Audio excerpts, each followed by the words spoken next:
Okay. All right.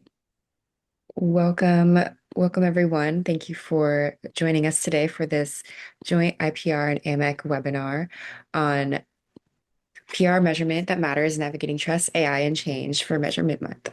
Today we have Angela Dwyer, VP of Insights at Fullintel, moderating a panel with Jason Forget, Senior Director of Corporate Affairs at Regeneron, and Sukhi Sahni, advisor and educator. And then we'll have Sarah Myles today as well, Global Communications Director um, at McDonald's.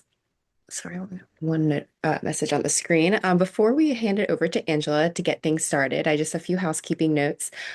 This is being recorded and it will be available for playback within 24 hours. And we'll share any links and resources from today's conversation with that recording as well. If you have any questions, please leave them in the chat or the Q&A box and we'll make sure to get to them. And if you have any tech difficulties, just feel free to message myself or any IPR staff member online and we can help troubleshoot that. But I don't think we will have to worry about that today. And with that, I'll hand it over to Angela to get the webinar started. Thank you guys for being here. All right, fantastic. Welcome to our panel on the now and next of PR measurement, trust AI and proving value in a changing landscape. Now, this is a partnered webinar with AMEC and IPR to celebrate Measurement Month in a really forward-looking way that we hope and expect that will add value to the work that you are doing right now in communications, independent of your role and where you are today. As mentioned, I'm Angela Dwyer, VP of Insights at Fullintel, a media intelligence company, and the current director of the IPR Measurement Commission. I've been in the field of media measurement more than 15 years, helping brands prove value and improve performance. Before we jump in and introduce our panelists and get started, I actually wanted to take a minute to turn over to AMEC and IPR to just give us a quick minute and answer the question really, what are you seeing today? What is the top thing in terms of measurement that we should be paying attention to? Because it's a really unique opportunity that we have both of these organizations represented on our call. So let's just take a minute and I'm going to turn it over to Jonah Burke from AMEC. She's our leader of our big global measurement organization to share with us, and she's joining us from abroad. She's traveling. She made the time to be with us today. So I'd like to give her just a minute to answer that question and set the stage for our discussion. Afterwards, I will turn over to Olivia from IPR to answer the same question and let us know what's top of mind from the IPR perspective as we're looking at measurement today. Jonah. Great. Thank you so much, Angela, and happy Measurement Month to everyone. If it isn't your favorite month yet, it soon will be. And it isn't often that we get to have a joint event with the IPR with some of my favorite people, so it makes it extra exciting. And it isn't often that we are on the heels of the chair of the Measurement Commission for the IPR, who has just received a global award as an Executive Professional of the Year. So congratulations, Angela, for that recognition. It is very richly deserved and a true testament to all of your efforts and to your dedication to the industry. So thank you for everything and congratulations. I'm always so excited to join these webinars and learn from really smart people. Arguably, I do have the best job in the world. To answer your question very briefly, right now, obviously, everything is being contextualized with AI. And that's from, automation, from the LLMs, from small language models to what they really mean for communication.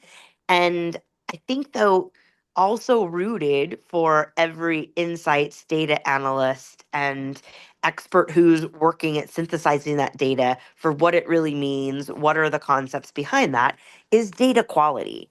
And when you look at data quality in order to have credibility and integrity of the content and of the concepts that you're pushing forward, it's a very different indicator because the AI signals are very different, right? There isn't a replicability to it. There isn't some of those things that we look at even from the original Barcelona Principles. Excuse me. as far as validating the work that you're doing so that it gives the C-suite confidence in the data that's coming forward in order to be decision making data quality. So I think the reality is there's a lot coming at everybody, and everybody is doing testing. I think there are a lot of variants across different industry and against different models as far as what that means to people. But the calming, beautiful, wonderful news is that we have incredibly smart people who are doing this work, who are sharing those insights. So as you look across verticals, as you look across industry, we have a lot of great people who are doing the work and through our communities being very transparent with that so that everyone is getting better and getting really is that a rising tide lifts all ships that we so rely on in the measurement and evaluation industry as things are moving so quickly. So thank you so much everyone for getting together. I look forward to this discussion. Thank you for allowing me to do a quick intro, and so much love for all of you for giving this time and for all of your expertise and your professionalism that brings so much to the community. Thank you, Jonah. I really appreciate that. Olivia, a few words from IPR. What are you Hi, thinking? everyone. Great to see you all today. I'm Olivia Fajardo, Director of Research at the Institute for Public Relations. It's so great to be partnering with AMEC on this webinar and to be here with these five amazing members of the IPR Measurement Commission, Jana included. Great to see you all. Measurement has been a top priority subject at IPR for a long time. Our IPR Measurement Commission has been a fixture for a very long time at this point, but recently we have seen an uptick in awareness of measurement and evaluation as an opportunity area from senior leaders in our industry. So we're hearing from senior comms leaders that there's a need for best practices on how to tie communications initiatives to business outcomes. So that is IPR's focus currently. We are working on a study in partnership with Big Valley Marketing on measuring business outcomes, and our IPR Measurement Commission will be playing a role in that study's rollout. So, very excited to be hearing from these panelists today. This is absolutely top of mind for us, and learning from you all. So, thank you. Wonderful. Thank you to both of you. Delighted to be here. So I'm joined by three fantastic panelists. They're intelligent, well-versed, strategic communications leaders with a measurement mindset. Sarah Myles, Global Communications Director at McDonald's. She's worked to create a holistic measurement plan for the entire global impact function at McDonald's. Jason Forget, Senior Director of Corporate Affairs at biopharmaceutical company Regeneron. He's been working with internal audiences specifically lately and change management. And Sukhi Sahni, an experienced communications executive, advisor, and educator. She is what we call a futurist and has a really unique experience working with and training leaders in communications. Among the four of us, all of us represent the IPR Measurement Commission. Sarah and I are both active AMEC members. We've participated on the Barcelona Principles update this year, and we'll talk a little bit about that today. So let's jump into our conversation. As you've heard so far, change seems like the only constant around us today. With the changing media landscape, there's a decreased trust in news outlets. A recent Pew study from 2025, it shows that only 28% of Americans have a great deal or a fair amount of trust in traditional news sources like newspapers, television, and radio. This is a 31% decline from the previous year. So less trust in the media. There's an increased use of social media for information. Now, depending on your source, I've seen this range from 53% Pew study to 71% Social Media Today study of people who get their news from social media. On top of that, AI search engine outlets are key sources of information. I would even argue that they're trusted sources, and they're leading to a decrease in clicks. In fact, zero-click searches are at 69%. And I'm sure you all know that because you've probably done that as well. We're really satisfied with that AI overview that we see when we do our Google searches. That's from a study from Columbia University. And of course, with all of this, there is an increase in disinformation and misinformation. Now, there's the good side, the amplification of the positive and reaching our audiences in new ways, but there's also that risk. I will not tell you about the video that did catch me of the little boy being shepherded by wolves. Maybe you saw that too on Instagram. It took me a minute to realize that that was not true. Now, the question I'd like to start off with, and maybe Jason, why don't you kick us off? How does all of this change impact PR measurement and evaluation? What are you seeing there? Yeah, it's a great question. As you mentioned at the top, I'm doing a lot of work on the internal side at the moment, but I think at the end of the day, there's a lot to unpack first, right? Um, but the first thing out of the gate is like you got to know what you're solving for. If you're in an organization or an agency, right? I'm obviously internal. Like I want to know why I'm measuring, and to what end, right? We talked about it at the top, right? Tying these to business outcomes, which means you got to know what your business outcomes and desired objectives are across the enterprise. So it's always a good place to start. It's my favorite place to start because it typically leads you in the right direction. Beyond that basic, I've been messing around with a bunch of different models over the last year, really, trying to figure out how they work. And so my phrase that I used the other day internally is, I'm going to eat AI before it eats me. So I am doing my best to really experiment quite a lot, and that's where I start, right? I think the first and foremost thing, and I liken it back to like when Google came around, right? Google had a very similar effect to how we would get information to our audiences. Maybe not so much on the PR side, but to a degree. And you had to understand how SEO worked fundamentally. So it's the same thing here. Like I think we need to understand how these tools works, and anyone who tells you now that they know is not telling you the truth. They're Mhm. still a little too new, and quite frankly, a lot of these models are still learning. Right at the end of the day, so I would say that's the second place to start is understand how the tools work, which means experimentation, right? And I liken this back to in terms of trust anyway. When I was using I'll leave them nameless, but third-party media monitoring and measurement tools, like there was actually no real meaningful way for me to know whether these things were actually getting me the right information at the right time, right? Because the aggregation was so large and the data sets were so large that I was working off an assumption and a level of trust that these tools were bringing me what I needed and they were analyzing them the right way. So I would say, when I think about that, this is one of the things I've learned as I've toyed around with the models and the tools, right? One, ask them how to best use them. They'll actually tell you, which is kind of cool. And then the second is ask for sources and then check them. So if you actually ask for the source, they'll send it back to you, and you can go check it for yourself. And the last piece I would say in terms of a best practice is learn how to prompt well. There are very good courses out there available. These machines truly are only as good as the information you give them in terms of the ask. So the more detailed we are, the more likely we are to get the answers we're looking for. All of that to me, especially the last couple, right? Checking sources, prompting the machines well, etc. It means we're still going to need people in the loop, just like we needed people in the loop with Google, right? Nobody would inherently, most, I shouldn't say nobody, most people wouldn't inherently trust Google. You click on the link and go see, okay, where does this take me? Um, so it's experiment, ask the tool how to use it best, and then make sure you're trusting but verifying, right? We still need the people in the loop, and we probably will for the foreseeable future, as far as I can tell. Yeah, those are really great tips. This idea of, experimentation, right? Sometimes Mhm. you just have to get your feet a little bit wet, see what's going on, asking questions. I think that will help us with the data quality issue. Now, when I see the use of AI, and I think it's changing over the past year or two, most of the conversations are around content creation, right? Or content consumption. Are there any ways that you're seeing it more specifically in what we're calling measurement, right? To see what's the value? Any ways that you're currently seeing that in your work, Jason? Yeah, sure. So this is like very, very new. So fundamentally, what we've done over here, and it's on the internal side, so it's a little bit easier, a little more clean than doing it externally. We've built what are called synthetic audiences. So if you haven't heard of them, you basically feed the demographics at whatever level of granularity you have them into. So we use Claude. It tends to be the best for building these synthetic audiences.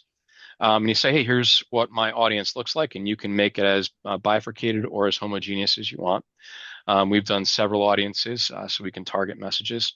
And we've worked with our HR team to get basically not generic, but abstracted data around the employees in our organization and along with personas that they've developed.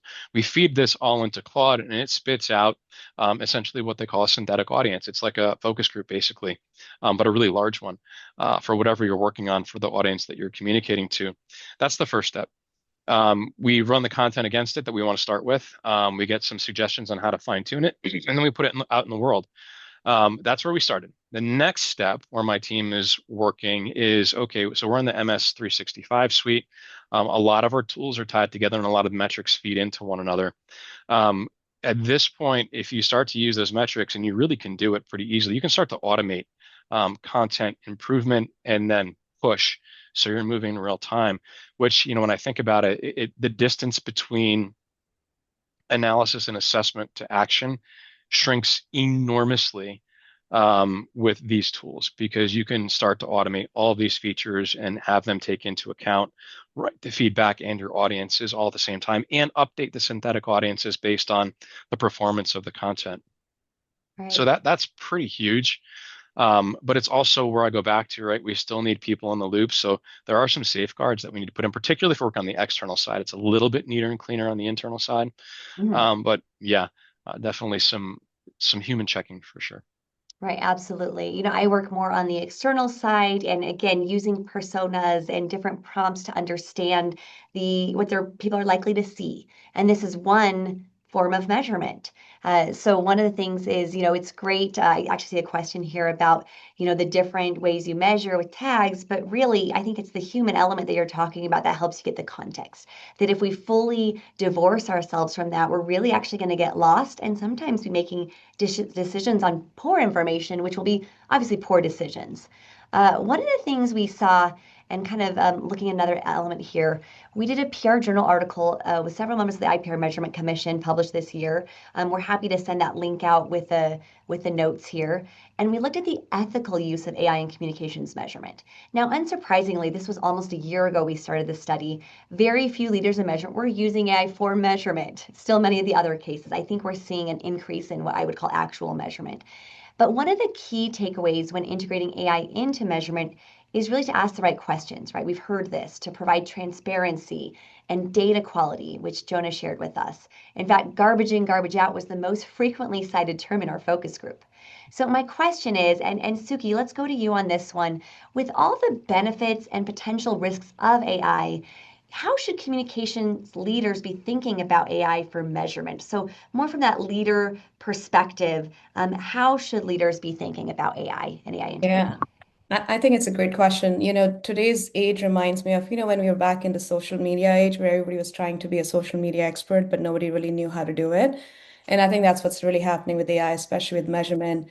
I would say if you're a CCO, a CMO, a chief brand officer, anybody who's sort of managing these large organizations, you almost want to create like a checklist of some of the questions that you want to think about in terms of AI communications measurement, right? So a few I think Jason hit upon, Angela, you talked about, but I think one of the things that we like to do as comms leaders is we like to jump into whatever the new trend is without really taking a deep look at our organization, right?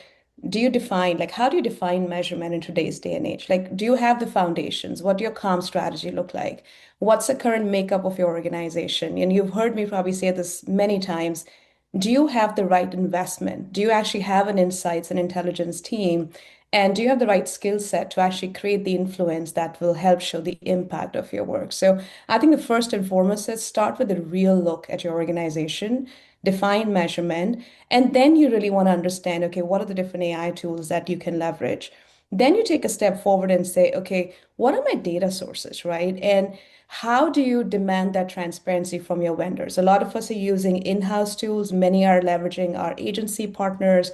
We've seen tremendous sort of growth in terms of several agencies coming up with their own tools.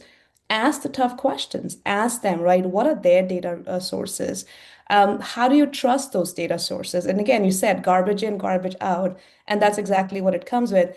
Ask questions around how do the algorithm works? Where is the data coming from? How is the sentiment being scored? And try to avoid any sort of black box tools because if you don't understand it, you're not going to be able to explain that to your CFO, your C-suite, or the board as well. So I think it's really, really critical to ask those questions. Also, remember, a lot of these LLM models are really based on historical data, right? Which can have inherent bias. So you almost need somebody within your organization to be really thinking about, okay, how do we interpret that bias as well? So going back to your point, you need to have that human intervention. And I think that's what makes it so beautiful, the world that we live in is you've got the tools, but you still need someone who can actually really, broaden that broad context. So learning and development, that acumen is really critical for your team. I would say one area that I've spent a lot of time is like, how do you build a really compliant infrastructure when you're using these AI tools? How are they matching up with industry standards? What industry laws you need to be thoughtful about? How do you make sure you're compliant with your internal policies? Do you have the right risk and process framework? Don't just go jump and get the next AI tool. Really take a step back. And this is where you have to work cross-functionally and sit down with your chief technology officer, right? This is a great way to understand what frameworks they have and how you as a comms leader could really think about it. What does your data governance structure look like? We've talked a little about this as well, is like, don't be over reliant. Again, leverage your teams, because if you remember, the best way to talk about AI and ethics is think of AI as your co-pilot and not your autopilot, right? Like that's how you have to think about it. And I think the final thing I would say is the future of comms measurement is really less about counting clips. It's really about moving from just presenting numbers to real-time learning. And I think that's sort of how you think about AI as a whole, is how can you use AI and measurement to really think about live insights that can help you in the day-to-day assessment of the work that you're doing versus really thinking about those quarterly reports as well. So if you bring all of that together, Angela, I think there's a very serious sort of time and effort as a leader you need to put into the bias, the ethics around it, but then also really ask some very tough questions. Do you have the infrastructure to actually invest in measurement today? And then think about AI as secondary as helping you with it.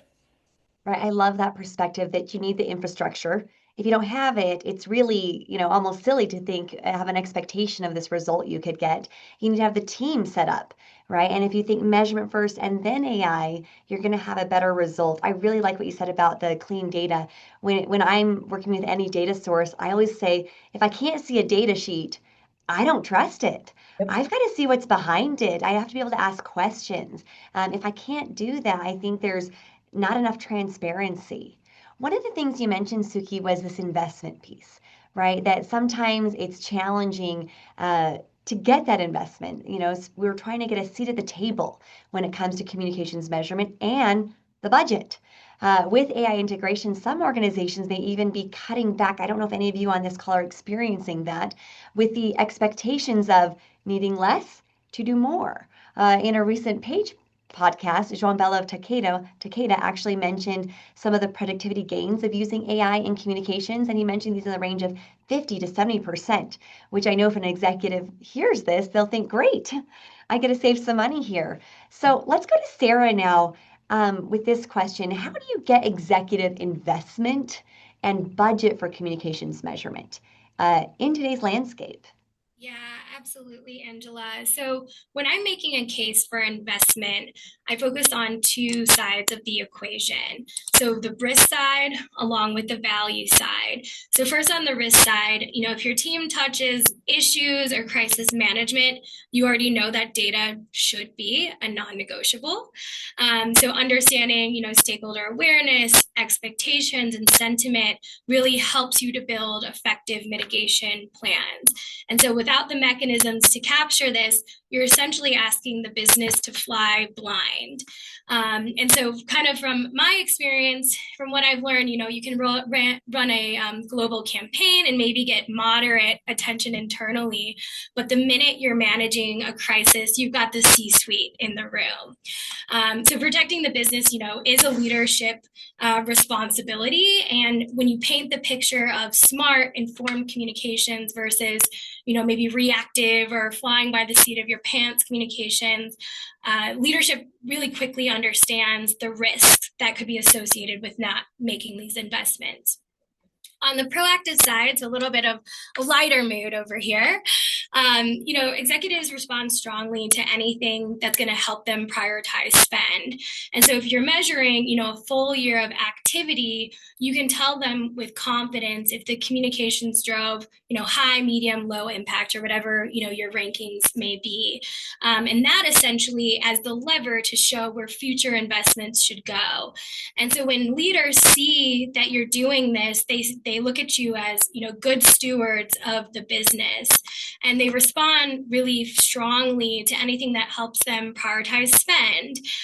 So that's just a really important consideration. And so data becomes that enablement tool for smarter spending, prioritization, and decision making that really then ladders up to your business outcomes. So it's like making the case. You have to tell the story, bring them along, and help them to see what are the risks and what are the rewards beyond just a report that you're putting on the refrigerator telling everyone how great you were. Right. I love that. And I love the focus on both the risk and the reward. And there are ways to measure that in your story, right? And making that case of why this is necessary to make decisions or maybe avoid some of those pitfalls. Anything else to add here from any of the panelists? I'm just going to say, I think building on what Sarah said, I think the other thing you can also think about is typically if you're in a comms organization, you think about the head of corporate affairs or your chief comms officer and to go make the ask. A lot of times these budget conversations are happening on an annual basis. You're doing it at the C-suite level. I think if you're a chief communications officer in the room, and I'll be curious to see what the audience, our attendees today have to share, but I think this is where you think cross-functional, right? This is where we no longer live in a world where communications lives in its silo, right? A lot of the work that we are dealing and handling on a day-to-day basis is actually not really coming from our shop. We're reacting to a lot that's happening within our organization, with our employees, with external stakeholders. So I think you almost have to make a case of measurement and the investment in this across the board. Talk to your chief technology officer. They have large budgets, right? As they're thinking about AI tools and measurement, is there a partnership and a trust you can create with them and say, as you think about your technology investments, we would love to think about trying these new tools. And going back to Sarah's point, it's prioritization. Maybe it's not part of their funnel in 2025, but maybe that's down the roadmap for 2026. I mean, that's the only way I've been able to navigate because your budgets are actually getting cut year after year, right? The teams are shrinking year after year. So there's a little bit of a realization. And let's be honest with ourselves. Comms is not the first thing that comes to mind if you're running a publicly traded company, right? So how do you have to continuously make not only have a seat at the table, but make that? So I think really going across the board, talk to your chief risk officer. I mean, Sarah gave a great point. Talk about the risk of not doing PR. So you got 100 great stories this year. What did it do for the company? If you're not able to measure that work, you shouldn't really be having a team in the first place, right? So talk a little bit about what you're leaving at the table. But I would say really, really try to extend yourself. This is where I think most CCOs have to get outside their comfort zone. Be best friends with your CFO, talk to your chief risk officer, talk to the CMO and find and say, you only not comms benefits from measuring it well, all of us benefit. And I think it's going to allow you to, one, just bring ambassadors who trust your work, but I think it allows you to really stretch and think about budget at the enterprise level versus how we typically think about it in a siloed level as well. So I don't know if it's helpful, but I think it's a great build on everything that Sarah had to add. I love that, Sukhi, that especially, going across the aisle. Who else is there in your organization? What are those relationships you can build? Who are your ambassadors? And, from my measurement perspective, what data is already there that maybe you don't have on the communications team? I find oftentimes there might be some very convincing data that can help us take that measurement to the next step within our own organizations. So I really love that recommendation. Now I'm going to move us over to this topic of trust a little bit. And there's a question here in the chat that I'm actually going to bring in because I think it transitions us well. Ron has asked this question. Sentiment and the impact on reputation are very subjective.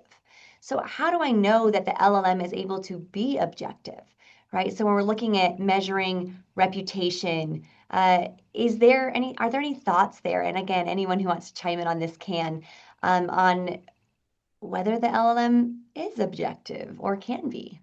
Yeah, I'll jump in on that because I didn't have that specific use case, but it was a different one, very similar. And it's what I mentioned back at the top, which is ask the question. So why would you ask the model, why do you think these articles are positive, negative, neutral, etc.? And it'll come back with an answer, and it'll tell you pretty clearly whether this model has thought through it the same way you would, or the same way that best practice is aligned to. And then you can prompt it to, no, that's not the right way to think about it. Can you take this approach instead and have it send it back to you?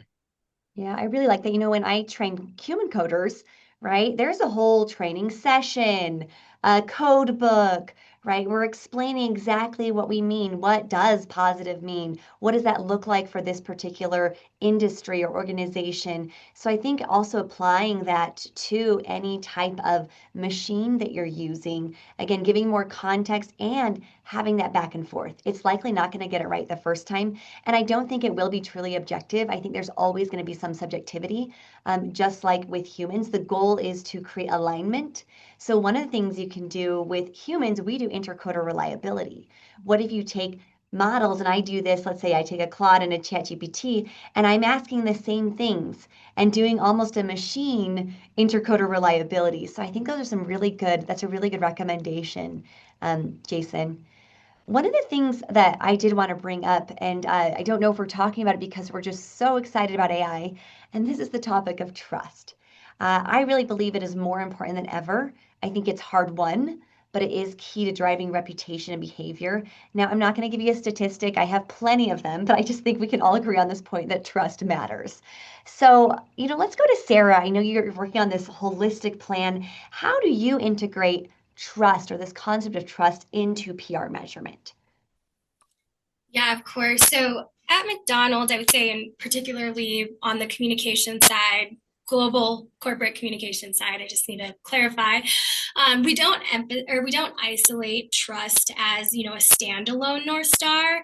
Instead, we integrate it within our broader reputation measurement framework. And so a few years ago, and I can tell you kind of how this came to be, we created McDonald's first global reputation and impact tracker program. And within that tracker, we're looking at 200 plus initiatives a year. We survey more than 50,000 stakeholders a year. That includes policy influencers, community leaders, consumers, our employees, our franchisees, et cetera, et cetera, et cetera. And we also within that tracker use advanced analytics to identify which metrics are most effective at driving our business outcomes. To no surprise, trust was one of them, but it sits within a larger reputation index. And so for us, we're anchoring on reputation, but also with the understanding that trust is a very critical component of that. And then we're using our reputation tracker as our data engine to not only evaluate, but also to demonstrate, okay, what are the levers that we can be pulling to more effectively move the needle on trust and the other measures within that framework. And it informs not only communications, but many of our partners across the global impact function, including government relations, public policy, et cetera. So we're really trying to anchor the group on a shared North Star. And so it really kind of positioned us from counting stories that I know we've kind of all spoken to this webinar, to really understanding what are the drivers of trust, advocacy, longer term reputation, and that's really how we approach it, at least at McDonald's. Yeah, I love what you said about having a North Star, and also that it was probably a little unique to McDonald's, right? Deciding these are the factors that influence reputation. Here's why it's important to us as an organization. I think it could be different in different industries and different organizations, what the goal is, right? We know that in communications, we're often seeking to create an awareness that shapes an attitude or perception that leads to behavior. We know there's a strong correlation between reputation and behavior, but I think it really depends on the organization's goal and focus areas. Are there any other metrics within that reputation umbrella that you're looking at that might be helpful for our audience as they're thinking about, okay, trust is important. Are there other factors that you want to share that you use to measure reputation? Yeah, I think so you've got your top layer, which is for us, the reputation index. And then in that really you should want to kind of keep pretty stagnant, over the course of many years, because reputation takes, quite a while to earn and to build, right? And seconds to lose. And then you've got this middle layer, which is direct, it's flexible. But it's a direct reflection of our strategy. And so, for example, and this is not where we're at today, but I'll just go backwards just as an example is, one of our goals at McDonald's was, making McDonald's famous for its positive impact. And, when we think about positive impact, it's okay, what are the actions we're taking? What are the systems we have in place? But also making sure that our stakeholders really feel and believe, in the good that we're doing in the world. And so in that middle layer, you can look at, true belief. Do you believe McDonald's is making a positive impact on people, on communities where it's operating, the supply chain, et cetera? And we know that those measures also drive trust and our reputation index. And so these pieces are a little bit easier to move, while trust and the others are more of the lagging indicators. These ones we've seen move a lot more quickly. And so it's anchoring on something that feels really substantial. It's directly connected to the work. It's tangible. Folks can wrap their hands around it, but then knowing that that's going to ladder up to that larger picture. Right. I love that. There's maybe different factors and things that take you along that journey that you're tracking. Yeah. Thank you for sharing that. And another question as we're talking about measuring trust and some of these different factors, Sukhi, I know you're looking at AI and like forward looking. Is there anything that is different about measuring trust today in this changing media landscape with AI? Is there something we should be paying attention to that might be different from the way we've looked at this before? Yeah, I feel like I think trust in today's day has become so much more dynamic. Remember the days when we could do one employee survey or do some sort of an external brand survey once a year and then measure our trust. I think trust now needs to be measured in every tweet that you're putting as part of your own content, every chatbot answer that's out there that you have no control over. And I think as communicators, our job is not only to really think about what people think about us and our brands, but you almost have to create that transparency around what systems are you using to reach them, right? And how quickly are they changing? And let me go a little bit deeper on that. So when we measure trust for a brand, for example, we typically ask the question, do people believe us, right? Like you typically do ads, you will have recall value as part of that. If you see a certain ad, can you recall that back to the brand? In Sarah mentioned, we talk a lot about reputation. We look into earned media and the penetration of that. Another way, which is still very popular, is third media party mentions, right? Your customers, your partners, how are they talking about the impact that you're making within the stakeholder group? But I think there's a real opportunity for us to not just think about this, just like asking the questions, but I think it's also about what systems do we have in place? What technology are we using to actually reach out to our key audiences? And I think we should be very upfront and proactive about talking about that because let's be honest, anybody out there, right? Just given the increase in terms of not just AI, anybody can create content. Half the times we are chasing a story that we never started. I think there's an opportunity for us to really lean into and talk more proactively as part of your thought leadership. And I think this is where I go back to working with your chief technology officers. As you talk about technology investments, talk about how you're reaching the audiences and be more transparent about it. And I think there's going to be some sort of a correlation when they start trusting you. The other thing I think is look at real-time trust indicators. There's a lot of misinformation, but follow the trends, right? This is where acumen is really critical. There was a recent survey that talked about Reddit is the second most used cited resource now in all AI searches. So if you don't have a strategy around Reddit, you're already invisible to the rest of the world, right? So it's really about thinking about where are the opportunities, where the world is going. And I think there was this beautiful time when we could all sit down and build a strategy and just hope nothing is changing. I think we almost have to build that plan for the year, but have to go back into it month by month and really assess, do we have the right strategy in place? And are we looking at the right measures to really understand what's happening around us and where the conversations are taking place as well too? So again, I would say it's less about impressions, less about media mentions. I think it's really think about how trust can drive action and business value, but the definition of trust is changing on a daily basis. Yeah, well, and when it comes to, reputation, we often talk about survey, which is difficult to do every single day, right? And make sure it's accurate with the audience. We know there's a lot of bots in surveys. One of the things that came up is synthetic audiences. I think that this synthetic audiences, or what I often call like predictive analytics. So when you're looking at media data, I might look at certain topics that I think will build trust or that I know will build trust based off of research. And I'm looking for these indicators in the interim between maybe getting some of that survey data or outcome data. I think it can give us direction. And I think that that's really helpful because it is always changing. So thinking about, yes, these are really our outcomes, but what are these indicators along the way? Which kind of really leads me into the question I wanted to ask next. We often talk about proving value, right? The value of the work we're doing. We've talked about some metrics already today in terms of some reputation metrics, but any other best practices that you'd like to share in measurement and maybe what it looks like today, if you want to talk about how it's different than it used to be, or maybe how you think it will look in the future, any recommendations just in best practices?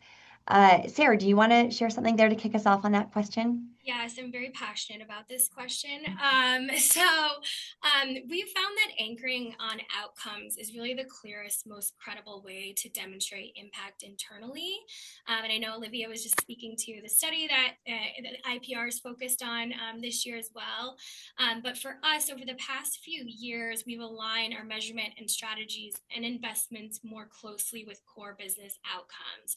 So just to speak to kind of what that looks like as an example, across our enterprise, two of our priorities are, retention for our corporate employees and accelerated restaurant development in communities.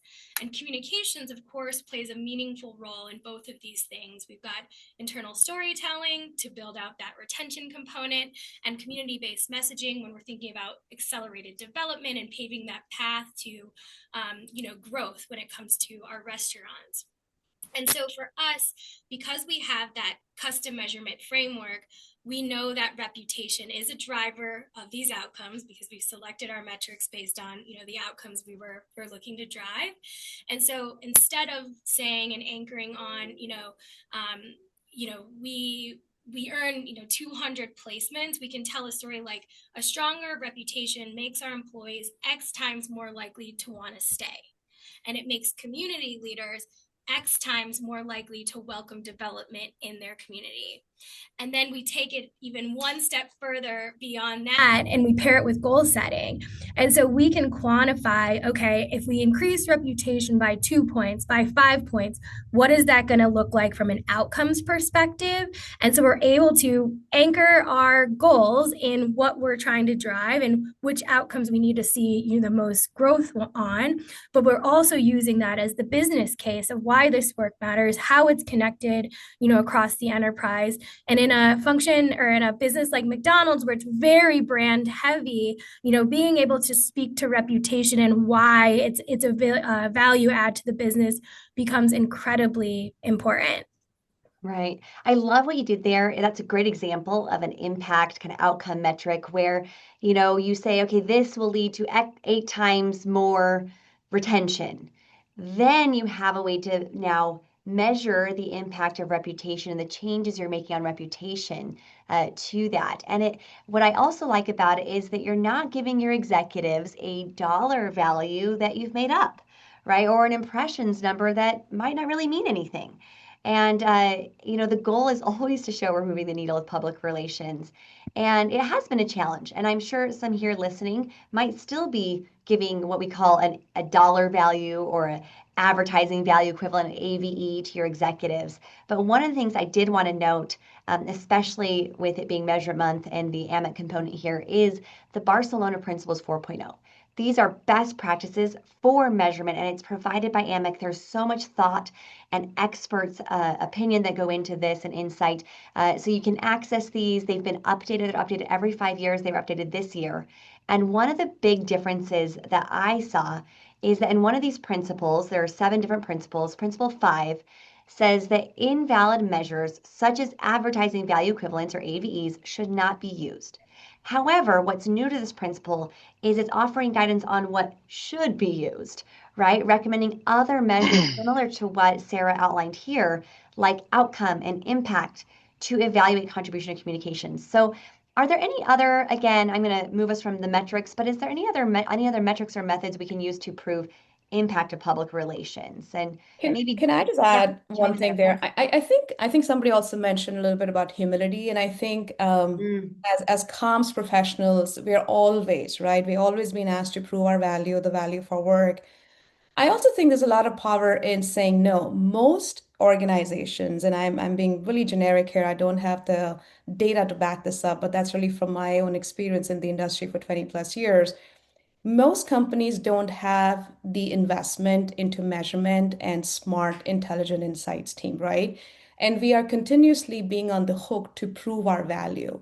And I think there's a lot of power as a comms organization to actually not even go down. Like sometimes it's just saying we are not the right function to deliver what you're looking for, right? So if the mhm, goal is to increase more leads, if the goal is to tie your earned media back to website, if you don't have the mechanism, you don't have the tools, I think you're setting up yourself for failure by saying, well, let's track it.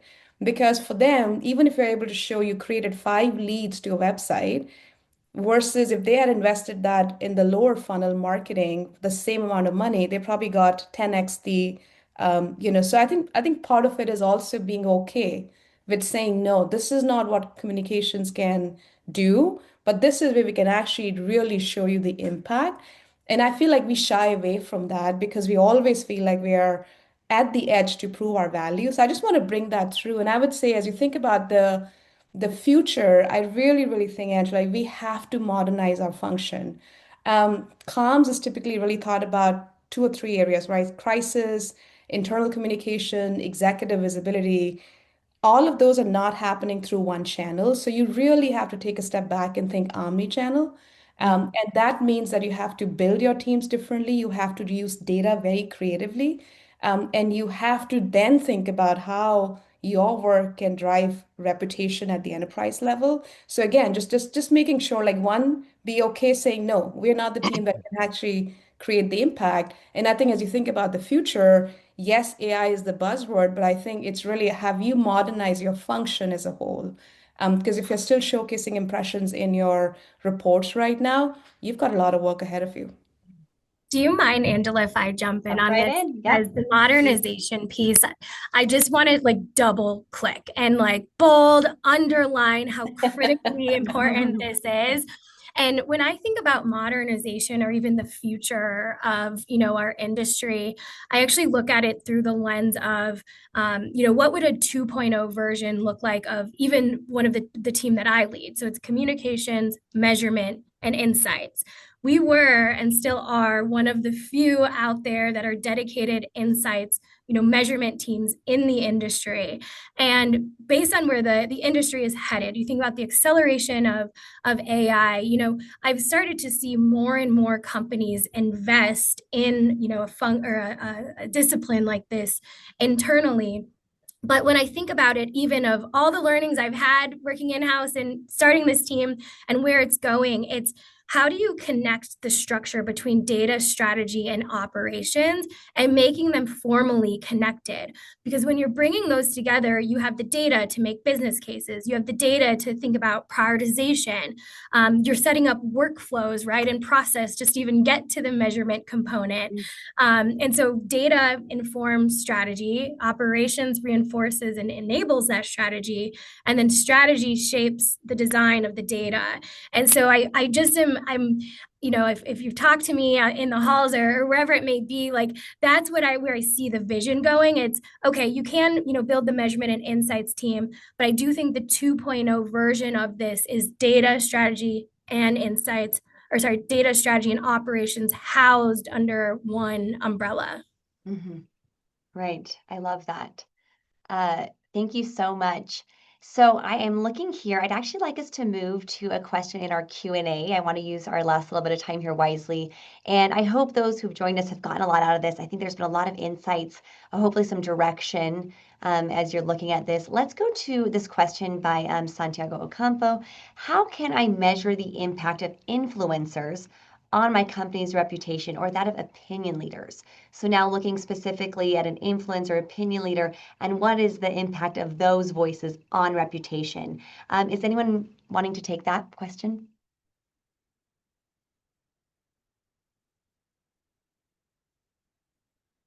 While we're thinking, I'll add one way that I've looked at this. I think it's a really interesting question.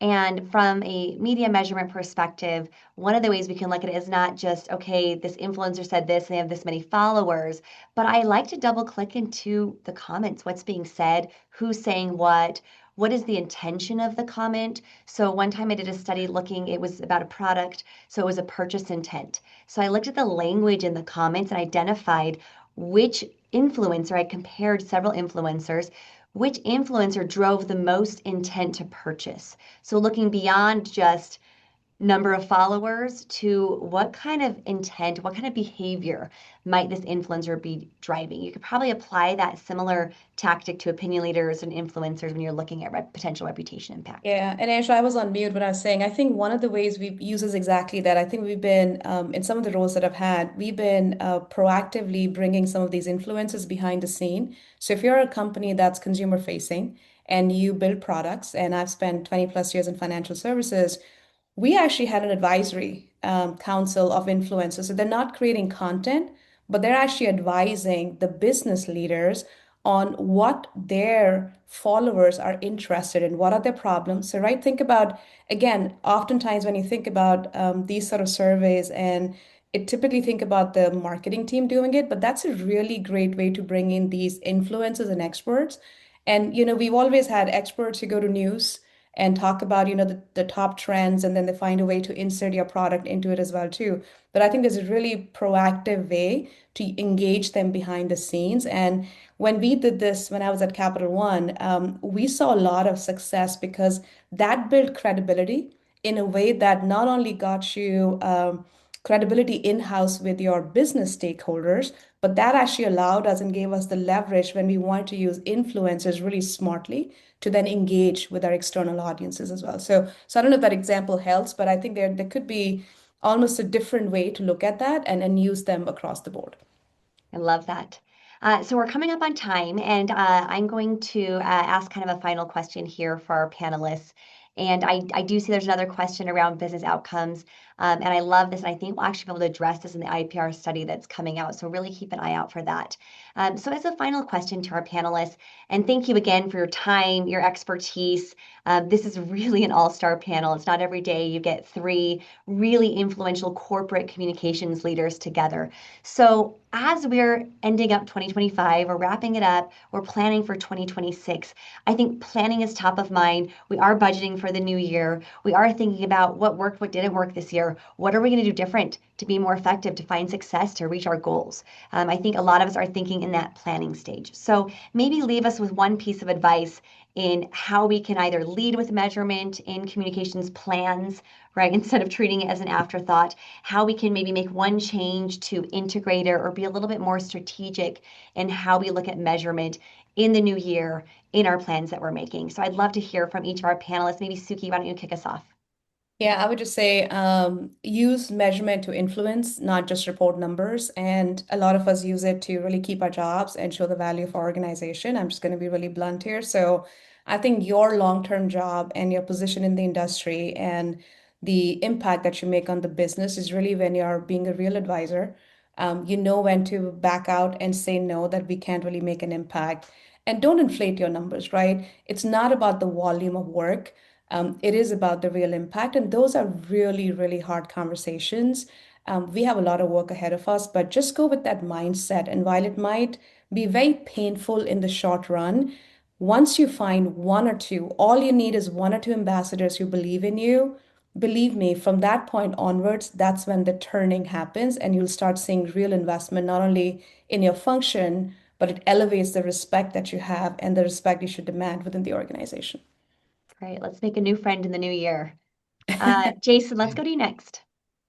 Yeah, I mean, I'll put an oldie but a goodie out there. I mean, I think, when you start your plan, start with the outcome in mind, right?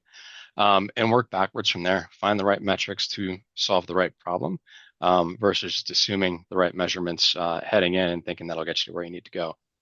It'll apply whether it's AI or search or anything else. The foundation is still the foundation. Yeah, I love that. I'm actually going to copy in the AMEC taxonomy that can help once you come up with those outcomes to think of some options there. Sarah, let's go to you. Yeah, and I think I'm kind of going to just wrap it up with a bit more on the investment piece because I do know that is a sticking point in our industry. And so when it comes to planning, of course, you need data, but sometimes data is pricey. So my advice is get to know your insights people. What other surveys or what other data is being collected in your organization? Can you leverage it? And if not, is there a way that you might be able to negotiate? And so when I think about, at McDonald's, at least we have our consumer insights team, marketing, et cetera. And so not that we've done this, but when I think about like that real estate, say one of your partners internally is running, a 10-minute survey. Can you pay for, as a comms function, the real estate to add 2 more questions in or add 3 more questions in and maybe rotate them each quarter? It's like, how can you get really scrappy with the mechanisms that are already existing within your organization and kind of negotiate for a little bit more real estate, especially if it's in service of, larger enterprise objectives?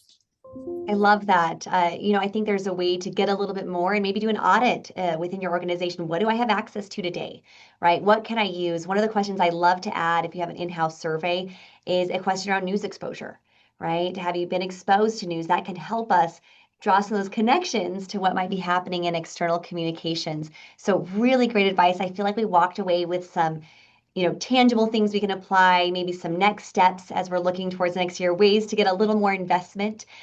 Sometimes I start with even something simple like a landscape analysis. Maybe I'm not committing for a whole year for measurement. Maybe if you need to, outsource something, but maybe start with one piece that will then help you take that next step with a little bit more of a strategic lens. So I really wanted to thank our panelists for joining us today for all of the insights. I know there are more questions that you likely have. Feel free to connect with them. Feel free to connect with me. A big thank you to IPR, to AMEC, and to our attendees. We had a really lively chat, so I appreciated the insights that you also shared and how you answered each other's questions. It's a really, really beautiful community.